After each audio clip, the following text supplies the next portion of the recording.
Hola amigos de Perlas Cristianas, estamos en un nuevo episodio de Perlas Cristianas y en esta ocasión este episodio es una recomendación de un amigo, un hermano en la fe que, pues viviendo en los tiempos que vivimos difíciles, pues me ha enviado esta charla que es bonita, entretenida, con humor, pero sobre todo que nos da 3 elementos importantes en la vida del cristiano hoy. Por una parte, fortaleza para poder resistir. Por otra parte, ver que los signos de los tiempos han ocurrido en la historia en que Dios ha hablado a su pueblo y por lo tanto también en este momento están ocurriendo. Y la tercera, la esperanza que no podemos perder, porque es Dios quien salva.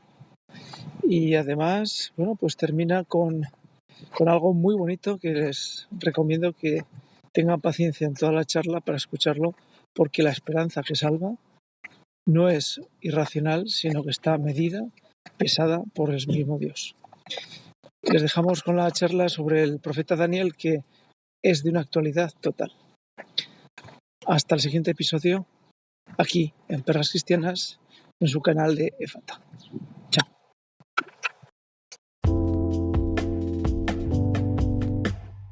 Bueno, querida familia, vamos a meditar hoy sobre el mensaje de uno de los grandes profetas de la Biblia, que es el profeta Daniel.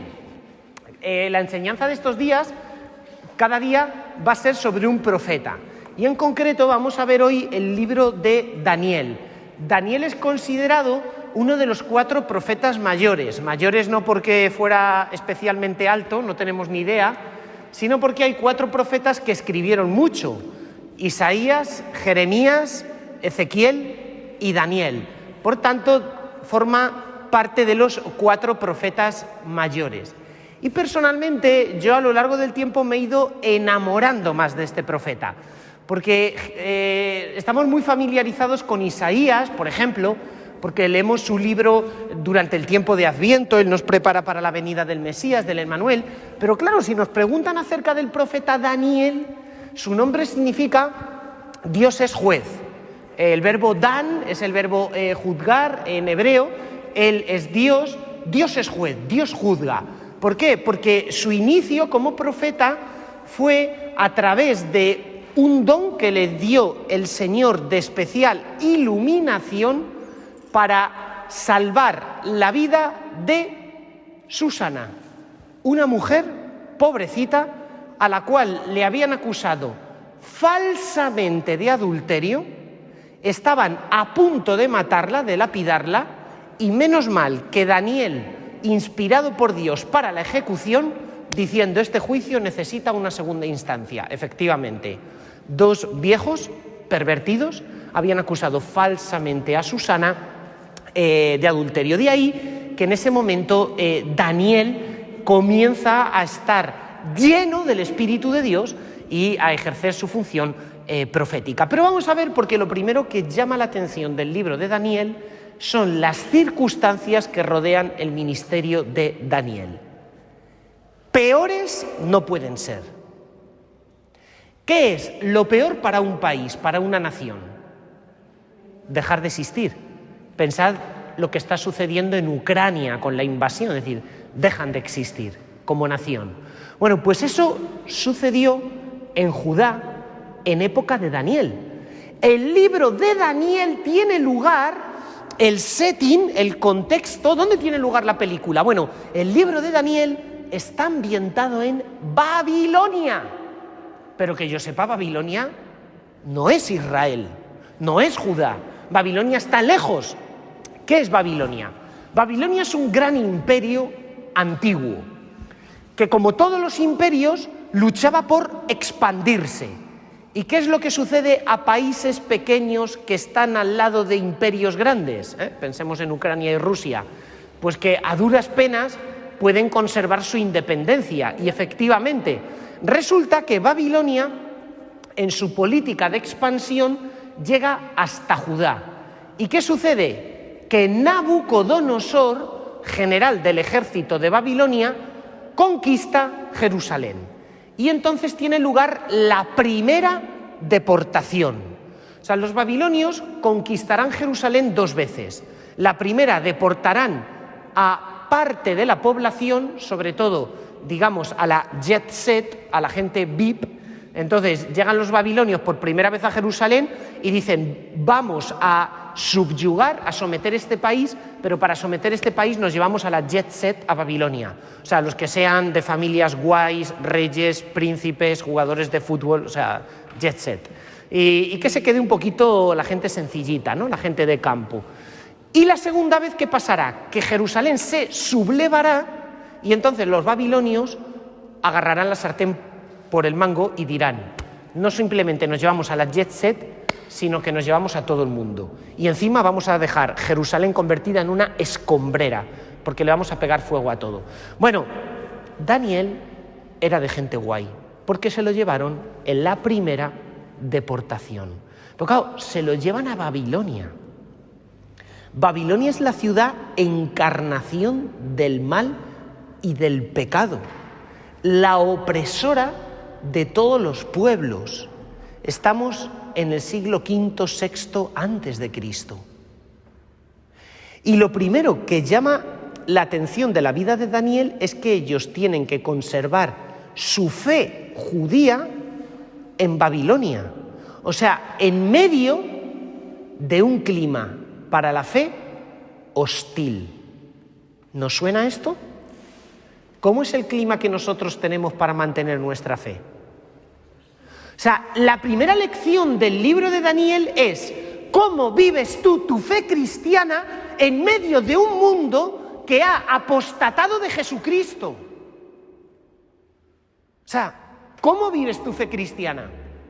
Porque los judíos tenían normas de comportamiento y de moral. No podían comer carne de cerdo, no podían comer alimentos impuros. Y lo primero es que Daniel, que era de la jet set, de gente guay, que conocía muy bien la literatura, que sabía expresarse, hablar, cuando llega a Babilonia le dicen a él y a 3 amigos suyos: os vamos a criar en el palacio real para estar a las órdenes del rey de Babilonia y os vamos a instruir en las artes, en la ciencia, en la cultura babilónica, que era muy grande, en la literatura caldea, pero tenéis que vivir como vivimos nosotros.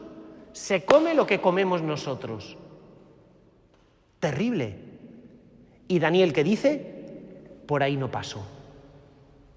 Y entonces convence a uno de los funcionarios del rey y dice: mira, aliméntanos a base de verdura, porque no vamos a comer animales impuros.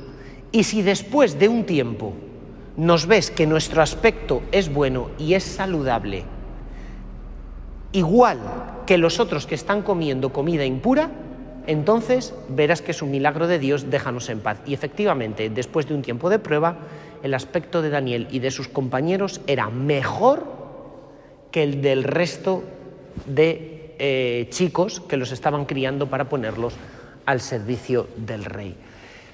Fijaos, hay algo que es tremendo y es la mundanidad de nuestro mundo, de nuestro ambiente.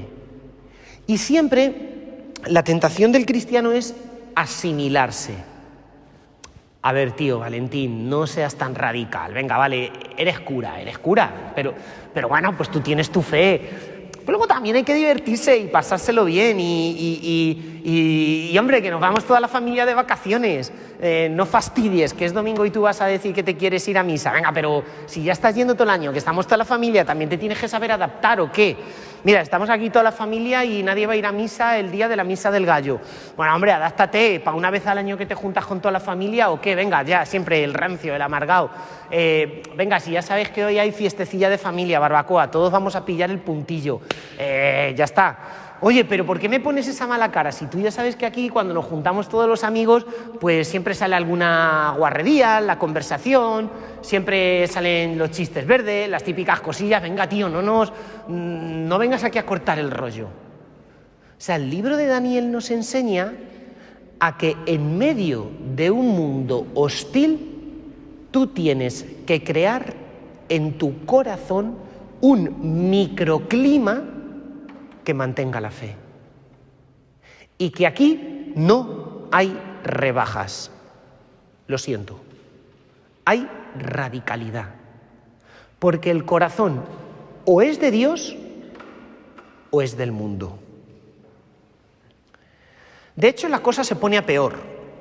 Porque siempre hay chivatos. Y llegan unos y le dicen al rey de Babilonia: Majestad, tiene usted aquí un grupo majo de gente, pero hay un tal Daniel y 3 amigos suyos que son unos freelanders, hacen lo que les da la gana, y cuando tú mandas que nos postremos ante los dioses, ante las imágenes, Daniel y sus amigos no se postran ante los dioses, ni las imágenes, ni los ídolos. Así es que, rey de Babilonia, si tienes lo que hay que tener, a estos los metes en vereda. Y efectivamente le dicen a Daniel y a sus amigos: os postráis delante de los dioses de Babilonia, os tiraremos a un horno encendido. Lo que es lo mismo que decir: os quemaremos vivos. Dicho en otras palabras, ¿os renegáis de vuestra fe o hay martirio? ¿Nos suena la película? Aquí hemos tenido mártires a punta pala durante la persecución religiosa en España. Y te pones ante un dilema. ¿Ante quién se dobla mi rodilla? ¿Entendéis por qué es actual el libro de Daniel? ¿Ante quién se dobla mi rodilla? Durante esta semana he estado en Huelva predicando ejercicios espirituales a las agustinas, unas crack de monjas. Si alguna chica siente vocación de ser monja, agustinas de Huelva son las mismas que las de Talavera, se dedican a la educación y es una maravilla, ¿no? Y entonces, las agustinas de Huelva, una cosa que a mí me gustaba mucho es que cuando rezan, porque yo rezaba con ellas en el coro, siempre, ¿sabéis cómo comienzan cualquier momento de oración ellas? Da igual que sean laudes, vísperas, en fin, todo lo que rezan los sacerdotes y las monjas del breviario, ¿no? Siempre, su ratito de oración, esto a mí me enamoró. Comienzan colocándose de rodillas delante del sagrario y diciendo: al nombre de Jesús, toda rodilla se doble en el cielo, en la tierra, en el abismo, y toda lengua proclame: Jesucristo es Señor.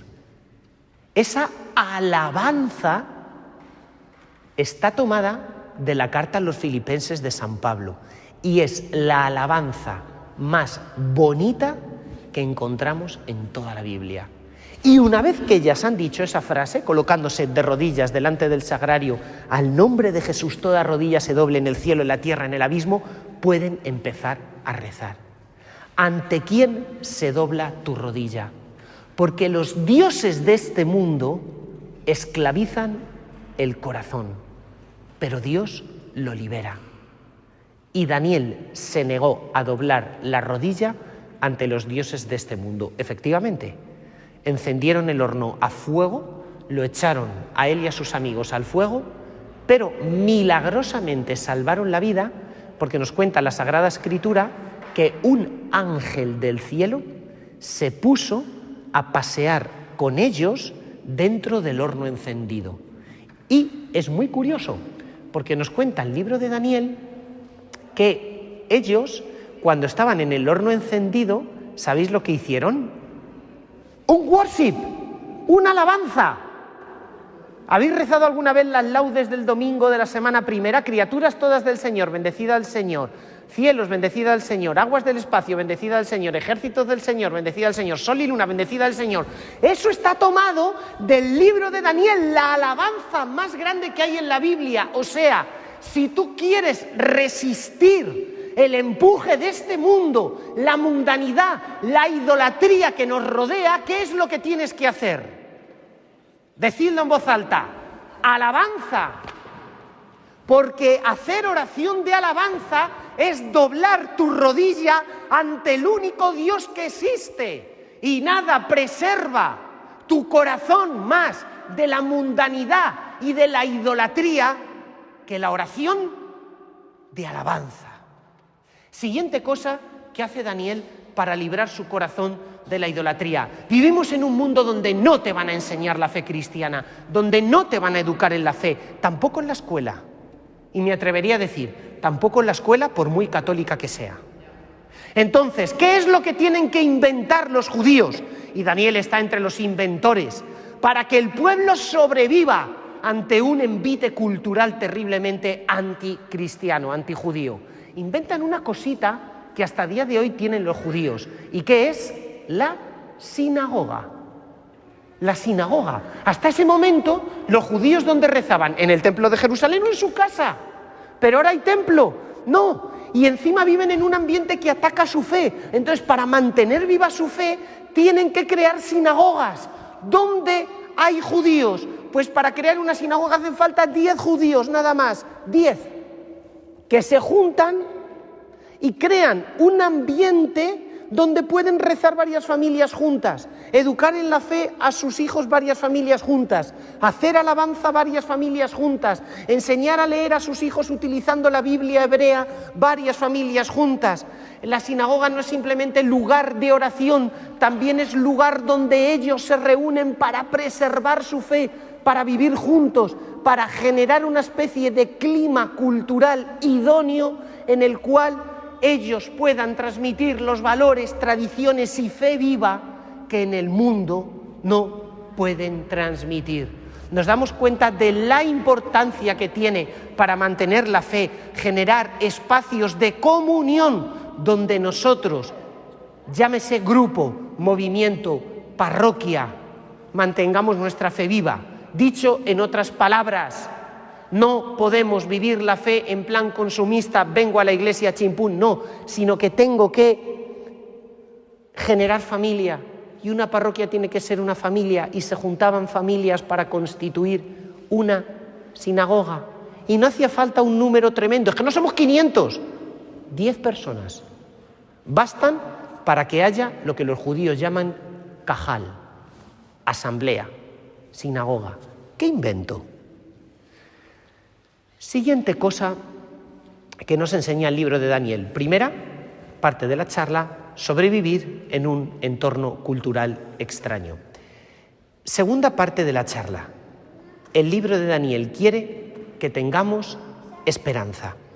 Fijaos que generalmente todos los profetas, cuando los estudiamos en la Biblia, les solemos colocar encima el título de literatura profética. Pero si abrís manuales de Sagrada Escritura, no vais a encontrar en el libro de Daniel el título literatura profética, sino que a Daniel, ¿sabéis cómo le llaman? Literatura apocalíptica. O sea, en el Nuevo Testamento hay un libro que es el Apocalipsis de San Juan, que nos habla de la persecución a la Iglesia y que es una palabra de esperanza, no para vivir el futuro, sino para vivir el momento presente de acoso y derribo de la fe. Y diréis, vale, en el Nuevo Testamento tenemos un libro que es el del Apocalipsis, pero ¿hay en el Antiguo Testamento algún libro que tenga que ver con el Apocalipsis? El libro de Daniel es el Apocalipsis del Antiguo Testamento. El libro de Daniel es un Apocalipsis del Antiguo Testamento, porque nos habla sobre lo que sucederá en los últimos días. Un día, el rey de Babilonia tuvo un sueño que se levantó por la mañana muy preocupado y muy agobiado. Ahora que dormimos mal en verano, ¿verdad? Hoy yo he dormido en el seminario, me he levantado malo, con dolor de tripas y todo. Ayer estuve viajando todo el día, he potado 2 veces esta noche, perdón por el detalle, pero para que veáis cómo me encuentro. A pesar de eso me comí un bocadillo de chorizo de desayuno. Espero poder terminar la charla. Es que cuando uno pierde, siempre dicen dieta blanda, pero mentira, eso es falso. O sea, tú has perdido, lo que necesitas es recuperar, o sea, no morirte. Entonces, me regalaron ayer un choricito en Huelva del bueno, y esta mañana que te digan, Levi Silvano, han estado ahí y digo, venga, chavales, aquí hay que café bueno y choricito, tal. Había otro formador del seminario que el pobrecito está mal de la tripa, dice, yo una manzanilla. Digo, bueno, pues cada uno elige en la vida lo que quiere. Ahí estamos. Bueno, entonces resulta que se levanta mal el rey de Babilonia, porque ha tenido un sueño muy curioso. En ese sueño ha soñado con que hay una estatua de un dios, un ídolo, que tiene la cabeza de oro, que tiene el pecho de plata, que tiene el vientre de bronce y que tiene las piernas de hierro, pero que los pies están mezclados de hierro con barro. Si os dais cuenta, esa estatua, a medida que vas bajando, los materiales son menos nobles. Y está preocupado porque en el sueño, de pronto, una piedra se desprende de una montaña, como cuando hay un desprendimiento, y se desprende sin intervención humana. Y cuando choca con los pies de la estatua, que están hechos de una aleación de barro y hierro, se junta el barro y el hierro. No entiendo yo de aleaciones, pero yo creo que no, si lo juntamos como que no pega la cosa. La estatua cae al suelo y se destruye por completo. Y entonces le dice a Daniel, interprétame este sueño, porque Daniel tenía la capacidad de interpretar sueños. Entonces la interpretación de Daniel es, muy bien, querido rey, la cabeza, que es la parte más brillante del cuerpo, representa tu reino. El rey ha sometido a todos los pueblos de la tierra. El imperio neobabilónico era uno de los grandes imperios. Pero después de ti vendrá un rey que será fuerte, como la plata, como el bronce, que subyugará a todos los pueblos de la tierra, pero ya no será tan poderoso como tú. Después vendrá otro reino que será fuerte, como el hierro. Pero ese tercer reino no tendrá la fuerza del tuyo. Posteriormente vendrá otro reino y luego otro. Pero ese otro reino será débil como una aleación de barro y de hierro. Y en los días de ese último reino se desprenderá una piedra que destruirá esa estatua y la piedra crecerá hasta convertirse en una gran montaña y comenzará el reino del Mesías. Atención, porque esta profecía es muy importante. ¿Qué sucede cuando nosotros vemos el poder del mal en el mundo de hoy? Que nos atemorizamos. O sea, esto es como cuando todos los equipos de fútbol tienen que jugar contra el Real Madrid. Salen al campo mirando al suelo, porque ven que el partido se pone... O sea, tú vas a jugar contra el Villarreal y dices, bueno, venga, pasárnoslo bien. Vas al Bernabéu y entre la pitada que les... ¿Habéis estado alguna vez? Entre la pitada que les cae al otro equipo cuando está saliendo, ver 90.000 personas insultándote y ver delante de ti a todo el Real Madrid ya uniformado, pues es que no te llega a la saliva, vamos, no te llega ni a la lengua. O sea, tú sales que dices, mira, voy a intentar hacer el ridículo lo menos posible. Entonces, ese es el complejazo que tenemos los cristianos delante del mundo. O sea, es que estamos ante un mundo que nos está devorando por todos lados. ¿Cómo pasaba en el libro del profeta Daniel? O sea, si es que eran pocos judíos y viviendo en la capital del imperio babilónico. Y entonces es muy curioso porque el libro nos enseña que el poder tan rimbombante que tiene el mal en este mundo es un poder igual que el de una estatua que tiene los pies de barro.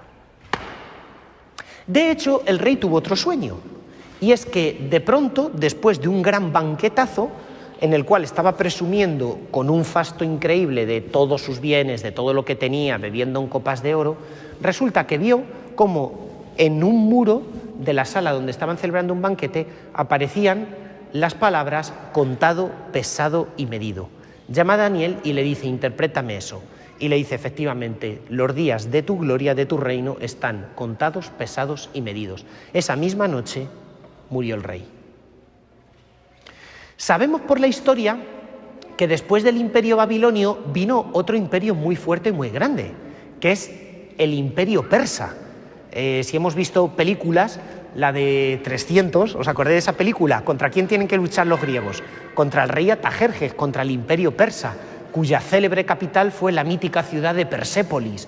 Es un imperio muy grande que llegó hasta Egipto. Después del imperio persa vino otro tercer reino, que es el reino de los griegos, con un gran general, Alejandro Magno, que conquistó todo. Y después vino un cuarto reino, que era el imperio romano, que logró también conquistar todo. Pero atención, porque ¿qué decía el libro de Daniel? Que en los días del cuarto reino vendría una piedra que se desprendería sin intervención humana, y en los días del cuarto reino comenzaría el reino del Mesías. Los judíos sabían contar. ¿Cuántos reinos decía Daniel que tenían que pasar? 4 reinos. De tal forma que cuando los romanos y el general Pompeyo conquista Jerusalén, ¿qué dicen los judíos? De un momento a otro va a llegar el reino del Mesías. ¿Y qué sucede entonces cuando Jesús está predicando? Que nos cuentan los evangelios que en la época de Jesús, y lo sabemos por la literatura judía de aquella época, había una efervescencia mesiánica. Porque ¿qué se pensaba en la época de Jesús? Toda la literatura de los esenios del Qumrán está llena de eso, que el reino del Mesías iba a despuntar de un momento a otro. Pensad ahora el impacto que la predicación de Jesús tuvo en la gente cuando Jesús lo primero que se le ocurre soltar por su boca después de bautizarse es: el reino de los cielos ha llegado. O sea, vosotros pensad que la gente estaba contando que en la época de la dominación de Roma ya no habría un quinto reino, que el quinto reino, según el libro de Daniel, sería el reino del Mesías. Por eso cuando Jesús llega y dice el reino de los cielos ha llegado, la gente en ese momento se pone de pie y empieza a seguir a Jesucristo en masa.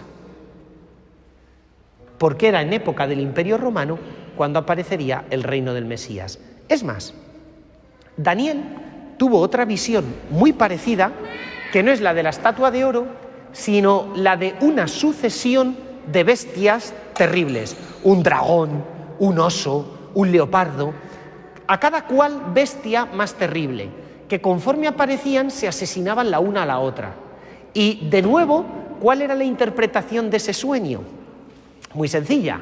Iban a ir apareciendo un imperio, uno detrás de otro, que iban a ir acabando con los otros. Efectivamente, rey Nabucodonosor, rey Belalsázar, conquistan todo con el imperio babilónico. Vale, muy bien. Llegan los reyes Atajerjes, el rey Darío de Persia, y lo conquista todo. Llega Alejandro Magno, los reyes Seleucidas, el rey Antíoco, lo conquista todo. Y cuando llegan los romanos, ni te cuento. O sea, el imperio griego de Alejandro Magno, que parecía invencible, y los Ptolomeos y los reyes Seleucidas, ni media torta la primera batalla que se enfrentaron contra los romanos. Vamos, fue como el Atleti de Madrid, perder, perder y perder. O sea, tremendo. Con lo cual, te das cuenta del poder que iba teniendo un imperio sobre otro. Ahora, ¿qué sucede en el sueño de las bestias de Daniel? Que las bestias son terribles, unos leopardos capaces de devorar sanguinariamente y descuartizar a las otras bestias que había antes. Y en el momento peor de la historia, de mayor persecución, y cuando el mal es más fuerte y el pueblo de Israel más está sufriendo, que es con el imperio Seleucida, llega un personaje entre las nubes del cielo. ¿Sabéis cómo llama Daniel a ese personaje? El Hijo del Hombre. Y entonces ese personaje que viene sobre las nubes del cielo, que es como hijo de hombre, que tiene forma humana, en primer lugar viene sobre las nubes del cielo, lo cual es curioso, porque sobre las nubes del cielo, ¿quién está en la Biblia? Únicamente Dios. Sin embargo, tiene forma y apariencia humana. O sea, sorry, me estoy perdiendo. Pero es que además ese hijo de hombre, cuando llega, la bestia que ha devorado a las otras bestias, le pega una patada, la mata como el que mata a un gatito. Perdón por una comparación tan tétrica. Y se sienta en un trono para juzgar. Mirad, en la Biblia hay 2 cosas que solo puede hacer Dios. 2 verbos cuyo único sujeto siempre es Yahvé. Dar vida y juzgar. Son las 2 únicas acciones en la Sagrada Escritura que solo Dios puede realizar. Dar vida y juzgar. De hecho, el mandamiento de la Biblia de no criticar no es simplemente porque criticar está mal, no hables mal de la otra persona, ¡ay, qué cruel eres! No, porque criticar es una forma de juzgar. Y en la Biblia, ¿quién es el único que puede juzgar? Dios. Juzgar no está mal, pero solo lo puede hacer Dios. O sea, nos damos cuenta, juzgar no está mal, pero solo lo puede hacer Dios.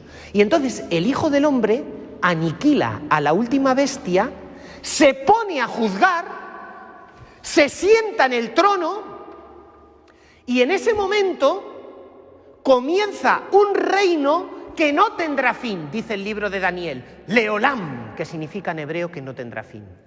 ¿Cuándo decimos nosotros eso? Cuyo reino no tendrá. Lo decimos en el credo. ¿Quién es ese Hijo de Hombre?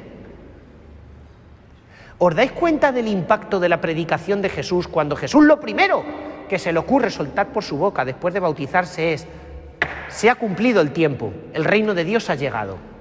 La gente leía el libro de Daniel porque era literatura apocalíptica y pensaba que el reino de Dios iba a salir de un momento a otro. Y dice: ¿y cómo se hacía llamar Jesucristo en los evangelios?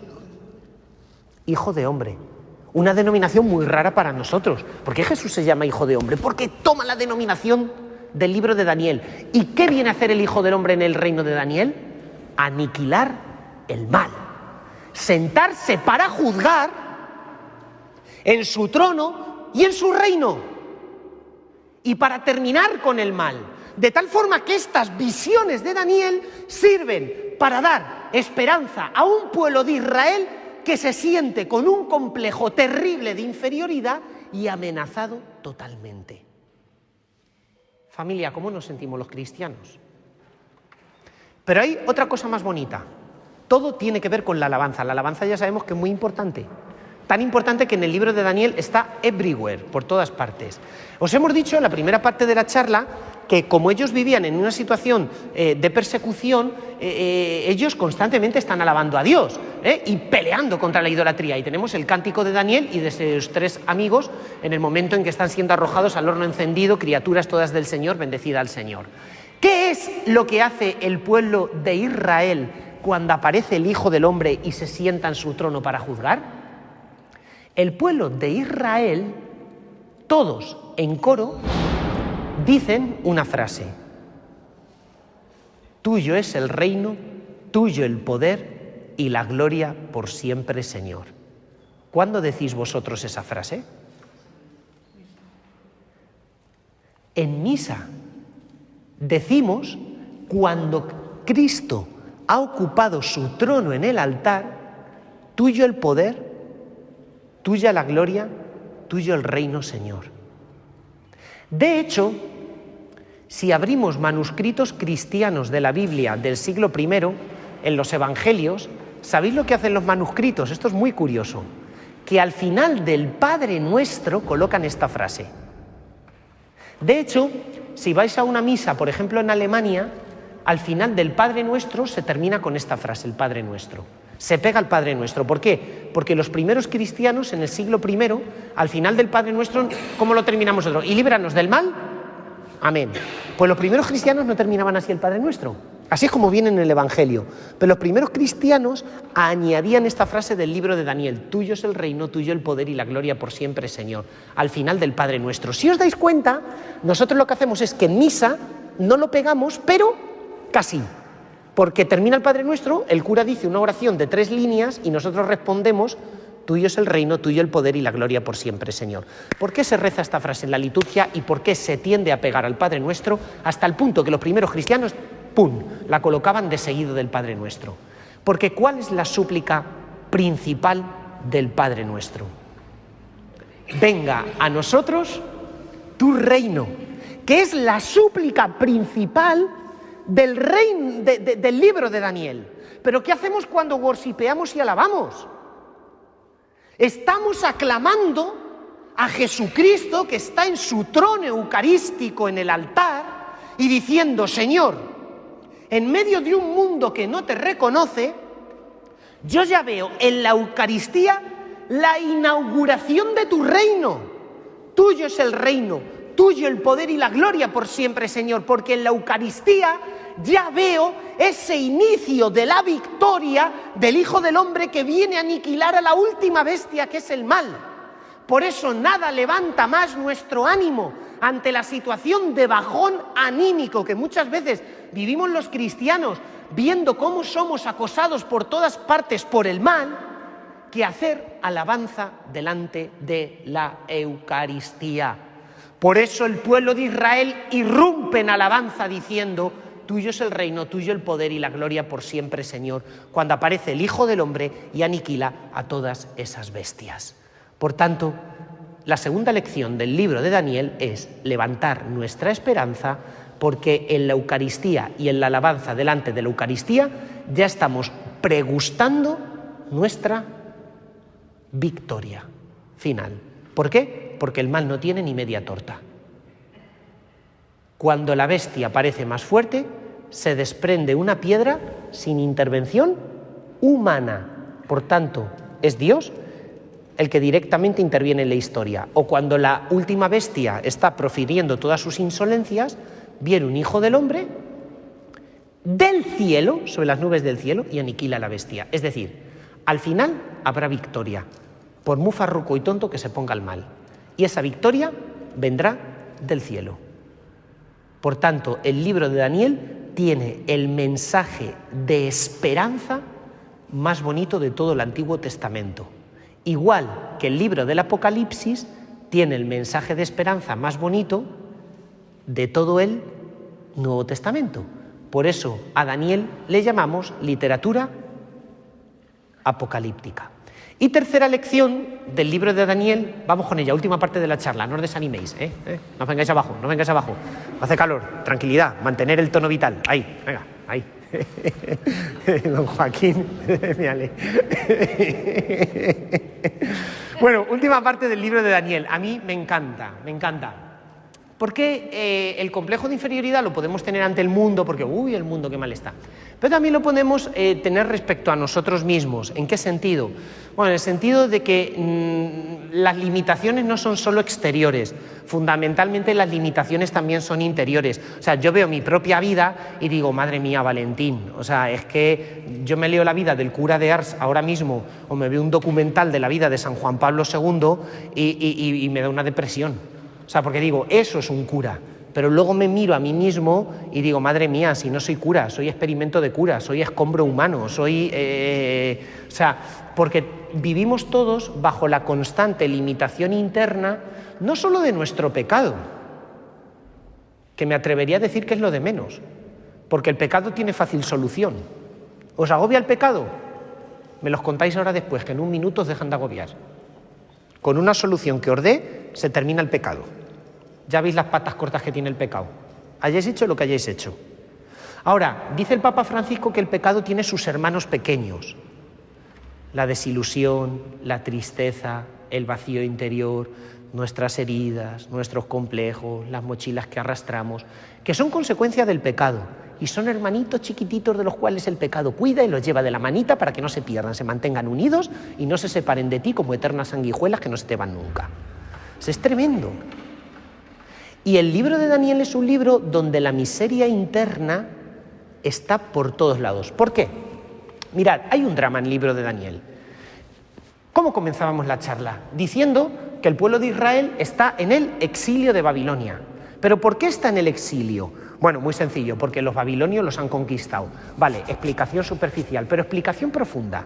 Durante los siguientes días os van a hablar del profeta Jeremías, del profeta Isaías. ¿Qué es lo que fundamentalmente denuncia el profeta Isaías y Jeremías, a los cuales habéis leído más y conocéis de sobra? Que el pueblo tiene un gran pecado, y ese pecado es la idolatría, terrible. Tan terrible como que, por ejemplo, en las excavaciones que se están llevando a cabo en la colina del Ofel, el Ofel está a 400 metros del templo de Jerusalén. Bueno, pues 300, no paran de salir en los estratos del siglo VI, VII, época de la predicación de Ezequiel, Isaías y Jeremías, cantidad de amuletos y de estatuas de otros dioses. Kuntilet Arhut, un lugar de Israel donde están saliendo bulas de bendición. Esto de pedir una bendición papal, bueno, ya lo hacían los judíos, bulas de bendición en nombre de Yahvé. La mitad de las bulas de bendición vienen con el siguiente encabezamiento: que te bendiga Yahvé y su Aserá. ¿Quién es Aserá? La esposa de Baal, un dios fenicio. Claro, como los dioses de los pueblos paganos tienen su esposa, tienen su apañejo, ¿cómo van a estar solos? Tienen su apañejo, pues Yahvé tiene que tener también un poco. O sea, Y las bendiciones se extienden, bendiciones oficiales, en nombre de Yahvé y su esposa. Templo de Arad, en Israel, clausurado después de la predicación de Isaías por el rey Ezequiel. En el templo de Arad, en su Santa Santorum, se han encontrado dos grandes cipos, Masheba, que son como dos piedras representantes de la divinidad. Una representa a Yahvé y otra a la esposa de Yahvé. O sea, la idolatría estaba metida hasta en el tuétano. Al punto que en la época de Elías quedaba un profeta del Señor y 500 profetas de Baal. O sea, imaginaos, ¿no?, la situación. De hecho, como el pueblo no se convertía por culpa de la idolatría, ¿cuál es el castigo? Que los babilonios arrasan Jerusalén. Ahora, si leéis el Antiguo Testamento, sobre todo el Pentateuco, que son los 5 primeros libros, especialmente Levítico, ¿cuál es la forma que hay para librarte del pecado en el pueblo de Israel? Los sacrificios, muy bien. La liturgia del templo, en concreto Levítico 16, nos dice que una vez al año se tiene que celebrar el Yom Kippur. Yom en hebreo es día, Kippur, purificación. ¿Qué es lo primero que hacen los babilonios cuando conquistan Jerusalén? Bueno, lo primero no, pero lo segundo. Año 586 a.C. Prenden fuego al templo de Jerusalén, lo arrasan y lo dejan como una escombrera. Y al pueblo lo deportan a Babilonia. Con lo cual, el pueblo está en Babilonia fruto del pecado de idolatría. Claro, si el estar en Babilonia es un castigo a causa del pecado, el castigo no cesará hasta el que pecado no sea expiado. O sea, esta es una ley del Antiguo Testamento que funciona mejor que la ley de la gravedad, que es que un grave cae al suelo a 9,8 metros por segundo al cuadrado. O sea, es la ley de la gravedad, se cumple o se cumple. El pecado no es perdonado hasta que no ha sido expiado. Por lo tanto, están en Babilonia porque han pecado de idolatría. Por lo tanto, si quieren que terminen las consecuencias del pecado, que es el exilio, tendrán que expiar el pecado. ¿Cómo expian el pecado? Yo me cojo la Biblia y no hay forma de expiar el pecado si no es con sacrificios en el templo de Jerusalén. Si el templo de Jerusalén está hecho escombro, ay amigo, no tienes forma de expiar tu pecado. Y esto produce internamente en el corazón del profeta Daniel el mayor bajonazo que experimenta en su vida, un bajonazo mayor que la persecución de los enemigos externos. Que cuando le tiraron al horno encendido, que cuando en el palacio real querían que comiera comida impura. Lo peor es esto. Hasta tal punto que nos dice la Sagrada Escritura que Daniel lloraba desconsoladamente. ¡Ay, madre! Cuando pensamos que nuestro pecado no tiene solución, que las miserias de nuestra vida no tienen solución, que nuestros problemas cargamos eternamente con ellos. De tal forma que aparece la oración y Daniel pronuncia la oración más bonita, no solo del Antiguo Testamento, también del Nuevo. Porque Daniel, llorando a lágrima viva, se coloca delante de Yahvé y le dice a Dios: ¿has visto cómo a causa de nuestro pecado estamos humillados por toda la tierra? No tenemos príncipes, efectivamente. Han ejecutado a toda la familia real. Se terminó la casa de David. No tenemos sacerdotes. No tenemos sacrificios. No tenemos ni siquiera un altar, Señor, donde ofrecerte las primicias. Por eso, lo único que tenemos es nuestro corazón contrito y humillado. Acéptalo como un sacrificio de vacas, de toros, de terneros cebados. Dios mío, no tengo otra cosa que ofrecerte que un corazón humillado. Si quieres, perdóname, pero las manos las tengo vacías. Es la oración más bonita de toda la Biblia. porque consiste en ofrecerle a Dios tu pobreza. Te presentas delante de Dios pobre. ¿Y cómo responde Dios a la oración de Daniel?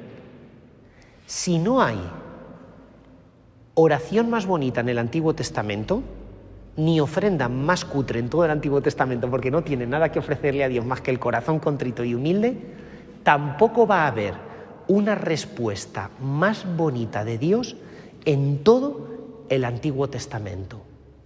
Porque por primera vez se aparece, justo cuando termina esa oración, delante de Daniel un ángel que se llama Geberel, que nosotros tuneamos un pelín, Gabriel.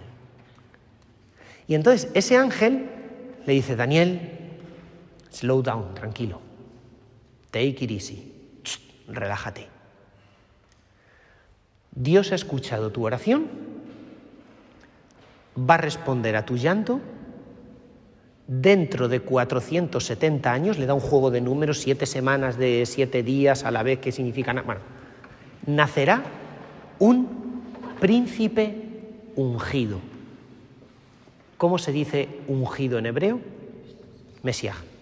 Mesías. O sea, se aparece el arcángel Gabriel para comunicarle a Daniel la datación en años exacta que faltan para que Dios responda a las lágrimas del pueblo con el mayor don y regalo que el pueblo de Israel estaba soñando desde que Dios condenó a la serpiente después del pecado de Adán y Eva en el paraíso, que ya prometió en aquel momento que nacería un Mesías, una descendencia del linaje de la mujer. Y ante la peor crisis de la época de Israel, ante la oración más humilde de todo el Antiguo Testamento, Dios responde con el don más grande, que es dando la datación exacta de cuándo nacería el Mesías. El arcángel Gabriel solo aparece en el Antiguo Testamento en este momento. De tal forma que cuando el arcángel Gabriel se aparezca a la Virgen María en Nazaret, para los judíos arcángel Gabriel era igual a predicción del nacimiento del Mesías. Esto sucedió en el siglo V a.C. 470 años después, más o menos, es cuando el ángel Gabriel aparece delante de la Virgen. Por lo tanto, ¿era la Virgen consciente de lo que iba a pasar?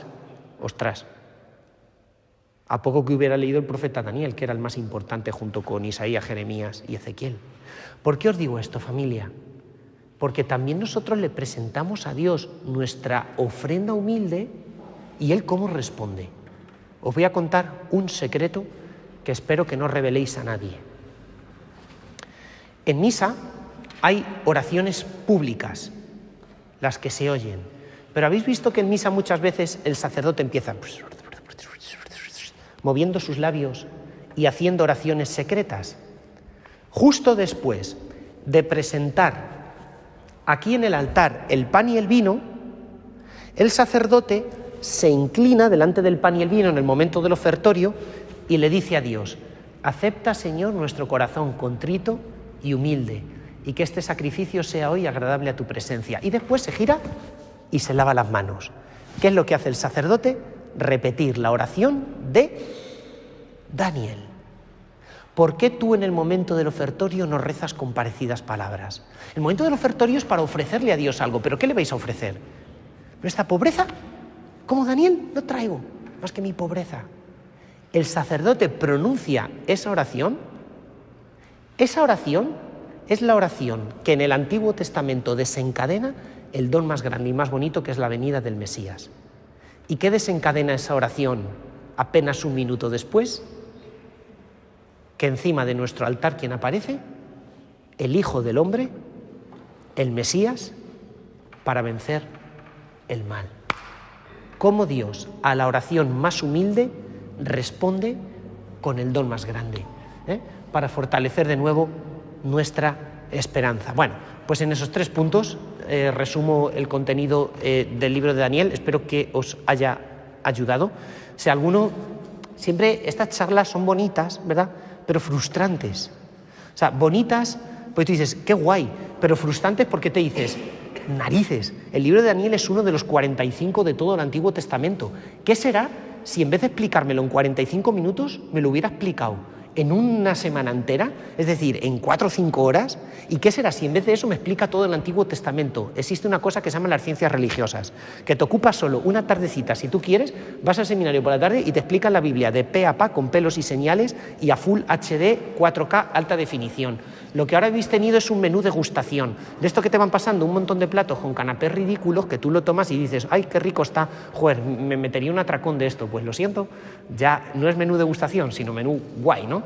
Entonces, bueno, pues para que también os pique esto ahí intelectualmente, para leer, seguir formándonos, ciencias religiosas o donde sus dé la gana, pero que la Biblia sea nuestro alimento. Gloria al Padre, al Hijo y al Espíritu Santo.